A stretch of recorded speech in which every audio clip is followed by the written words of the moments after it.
Man is the most vicious of all animals, of all the species on earth, by Krishnamurti. Hello everyone, this is your host BB Flower, author of the published series All KAAL NONE, available on Amazon as ebook and paperback, free to read with Kindle Unlimited subscription. I want to talk about common man today.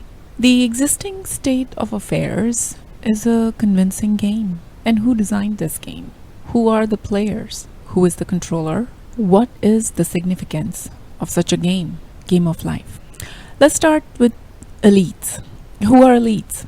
Well, in simple terms, they are a group or class of people seen as having the greatest power and influence within a society, especially because of their wealth or privilege. So because of their position in our society, they dictate or expound the ways of living for the common man. Sometimes it is by an example or could be by publicity, giving interviews and all. Well, a common man looks up to them, wants to be them, or is simply jealous and hates them. Who is a common man then? You and me. Anyone who has time to waste on social media is a common man. Anyone who gets their news from any kind of media is a common man. Anyone who holds no title or wealth in filthy amounts is a common man. Anyone who gets worked up over published current affairs is a common man, or as I call them, consumers. There is an interesting conversation between the main characters on Earth, Ekalav and Zenith in my series All KAAL NONE. Zenith, who is aware of this character Ekalav, who moves in a different circle than any of the other billionaires that are in the news. So she is asking him, how come there is never any news about your kind? Ekalav responds to that, I already said, we don't crave fame. News is fake anyway, stale and after the fact. It is not to solve anything other than add fuel to the fire by bringing people down. Journalists and the fact checkers are the worst, judging people without proving their crime. Zenith doesn't agree with that fully, so she says, I agree somewhat about the fact checkers, but journalists? They are unbiased, not favoring anyone. So Ekalav responds, are they? One cannot go against something and not inadvertently be partial to another. Don't fool yourself. If they write the truth, then they are proving something untrue. They are jealous. That is why they investigate. Jealous of someone's fame, wealth, holdings, status, or they are greedy for fame, award, recognition, covering it up with their self-righteous agenda of writing the truth. Zenith got mad hearing that. They do bring out the truth, Mr. Eckhart. So Ekalav's rebuttal is, Ms. Ziegler, truth is a perspective, and it never helps anyone. The cycle of crime continues. Journalism is laying the shit out in the open for everyone to see and get paid to do so that other people can judge them, form a group of like-minded haters. There are many things, in whatever Ekalav has said. One, how can we be so sure that what we heard on the news is the truth? And I mean the common man. How are we so sure? How are we so worked up? Even if it is a first-person narration, how? I mean, how can we be sure? I don't know. I mean, Yuji had said in some context that, let me assure you that ultimately this technological know-how will be used by man to dominate his neighbor. So yes, a common man is nothing but a consumer, like I said. They consume news and further someone else's hidden agenda by vomiting it out. And that refuse from them is now laced with their personal opinion, their acid of hatred for a common enemy. It doesn't matter which side you take. It is all the same in the big picture. Now, for you and me, as a common man, it may be personal. But for the elites, it is just a way to keep us divided and busy. Listen to the boredom podcast that I had put out there. Now, in my series All KAAL NONE, I have branded humans collectively as users. We are here to use everything around us. It is about taking advantage of and not exist as a neutral being or about being right. It is all about what suits us, what we have formed in our mind as the right thing to do. We use every situation or scenario to our advantage. We'll somehow manipulate it so that we feel good about it. So, are the elites users as well? Because a common man is nothing but a user. Well, let's analyze this. It appears that elites want to maintain a status quo by convincing the rest of us what is important, or what is valuable, or what is worth fighting for, freedom and such. It also appears that the society trusts the elite with wealth and or power. And they do. It is all about validation to form subsequent blockchains. A public image building portrayed as caring, in turn being voted by many to be trustworthy. And a common man is hypnotically drawn to the elites. Media has a compelling role to play in it. Remember I said media is news for the common man? Then where do elites get their news from? Well, they make the news. And so this unexplained attraction to elites is by design, a social engineering that has been happening for a long time. There is a deep desire inherent in humans to be special and unique. But then cultural brainwashing has specifically defined what is special and created a mold where one has to fit in to be acknowledged as special. Not everyone can be special because then it will lose its meaning. Even the one we call a freak today can be a celebrity tomorrow. But control is the bottom line. It is what is most desired, being in control. If you have seen Lord of the Rings, you can relate to this. It was the ring that gave the power and had the power over who you are.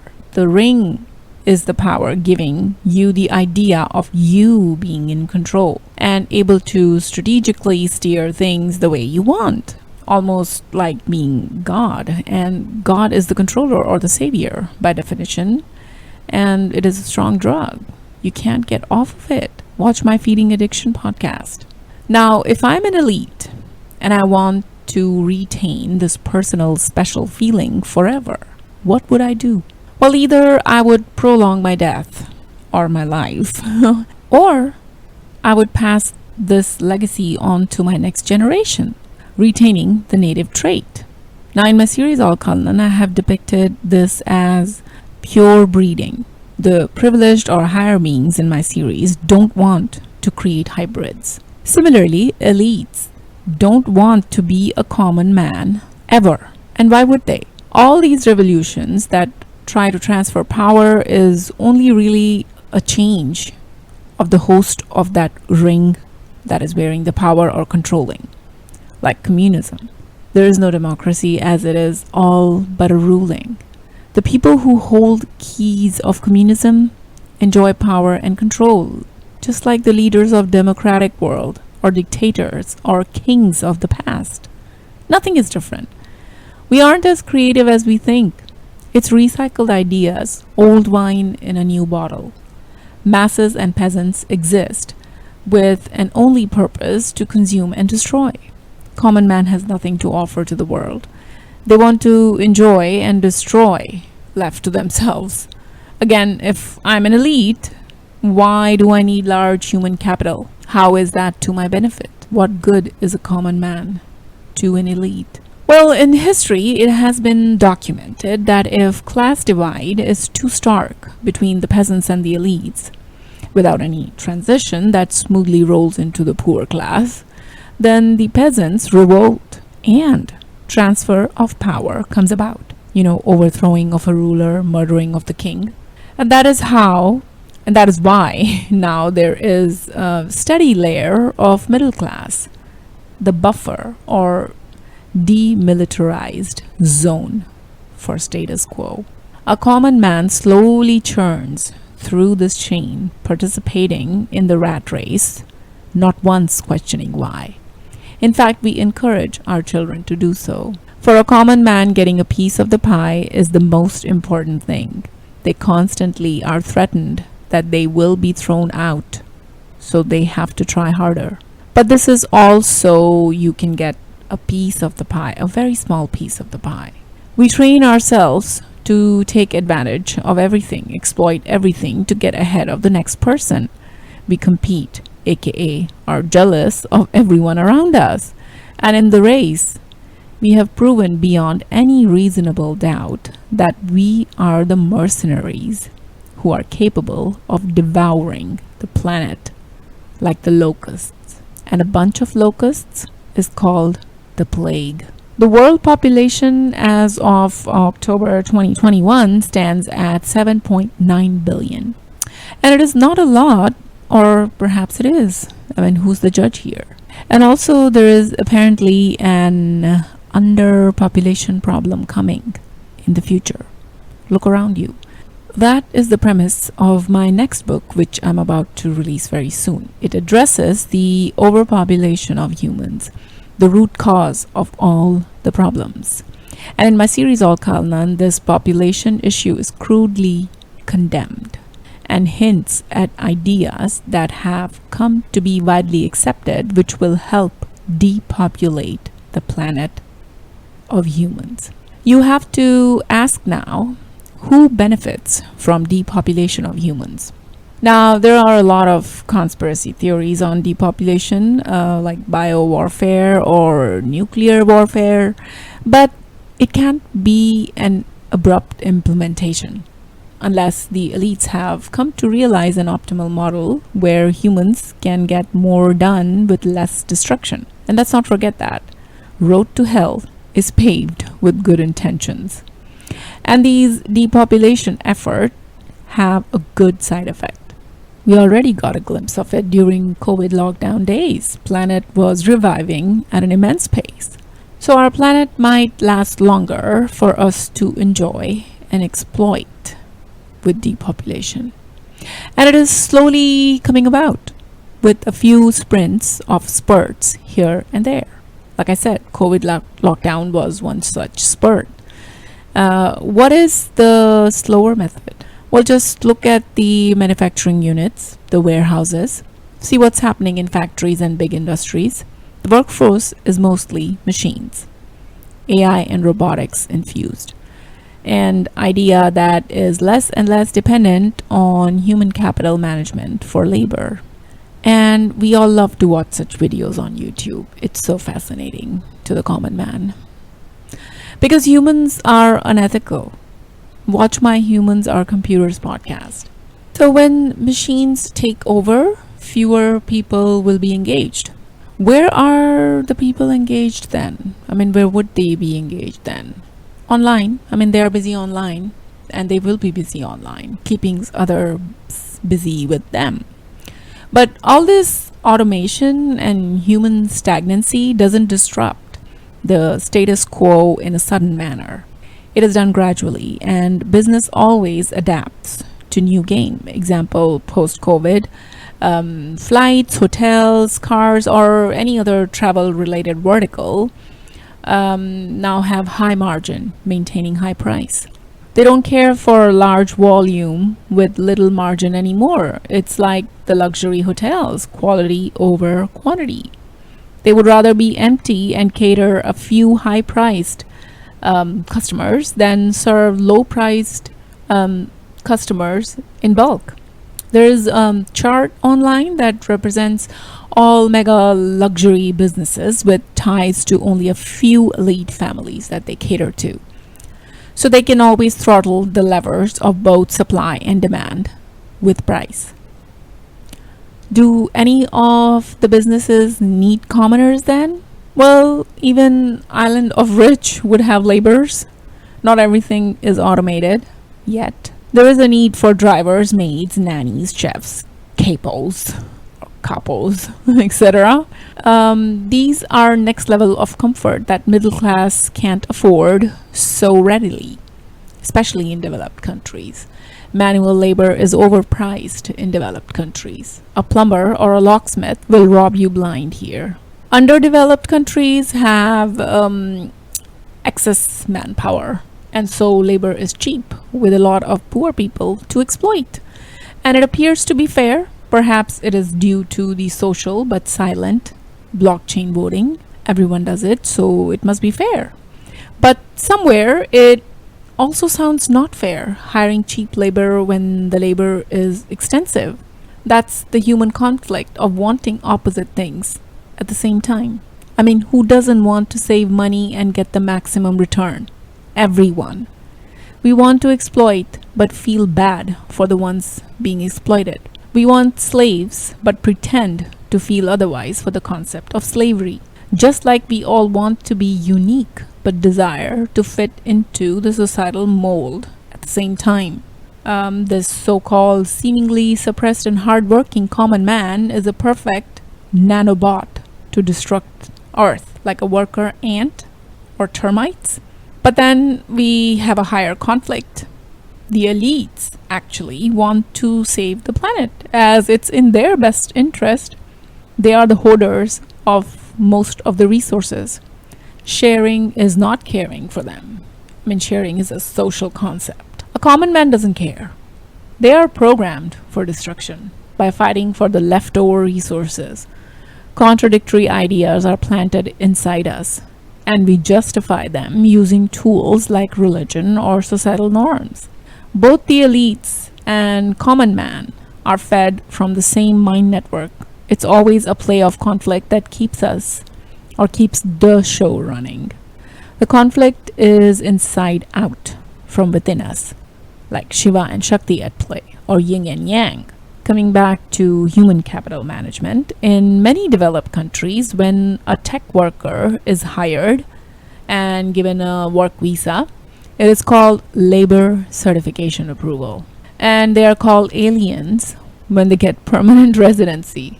These are worded to represent what they exactly mean. But it is so mainstream that we never once question them. Perhaps it is a Freudian slip, that which is nothing but the interference of an unconscious subdued wish or internal train of thought.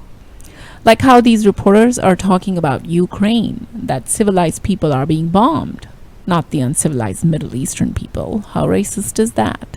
It is like if a pet is abused, that is a crime, but a pig being eaten is yummy bacon. Anyway, I deviated again, but human capital management optimization is happening. Whether you believe it or not, it has zero impact on the agenda. A common man will be manipulated without them knowing or any pushbacks from them. Yuji had said that all that technology has done for us has not helped the common man on the streets in the world. It helps only a limited percentage of people. Because help is different from keeping busy. Mind that. Technology at common man's disposal is only to make them dependent and keep them busy. What is a cell phone and internet good for? Entertainment more than anything else. Sure, it gives you the illusion of being able to make money and be famous, a carrot dangling in front of you. Here's another theory. If I'm the elite and I know planet will last longer and my generation will enjoy more with less consumers, why would I not be the visionary to ensure there are fewer consumers? I would still create a model to retain power, a pyramid, because I need that validation. How else will I endorse my idea of being an elite if there is no one below me? Classes won't go away, but scale might reduce, perhaps. Make no mistake. The common man who's fighting for that piece of the pie is just as vicious as the elite. No one is a victim here. Remember, the idea or the ring of power and control will take over the host. Beat anyone. No one is immune to the effect of power and fame. It actually brings out the viciousness inside us, shows us the mirror. The common man is violent and has the same traits as the elites. They would do the same thing if in their position. Human psyche is the same, except for the 1 in billion undead walkers like Yuji who wouldn't care. Everyone else has an agenda, and it is a personal one that gets extended on a social level. The play of power is preserved by the controlling gatekeeper's belief system. such as religions, nationalism, democracy, communism, etc. And law, order, justice systems, defense is there to protect those interests, the gatekeepers' interests. And financial system is to gamify the participation to make it rewarding and to keep it objective. When money is nothing but an illusion, resources is what matters. But that is not the common man's concern. Our concern is to earn more money, financial lockdown in the name of financial freedom. Then there is the convincing game via communication extending all the way to the mass media or social media now. They work in unison to ensure the status quo of power remains. Common man is given a goal to reach for financial safety. It is lucrative and we believe in it. But it is all about threshold. If that keeps changing, then what is the point? A common man can turn over to one of the motivational quotes to keep running. They always seem to help. In the end, the elites would continue to hoard the resources and doing what it takes to preserve the status quo, while the common man would rather continue to fight for the leftovers by taking advantage of everything at their disposal in the process. And nature will continue to stir up resources by building or rebuilding itself at its pace. Just like the trinity of existence, the creator, the preserver, and the destroyer. Now who is up to you. Thank you for listening. This is author PB Flower signing off. Bye-bye.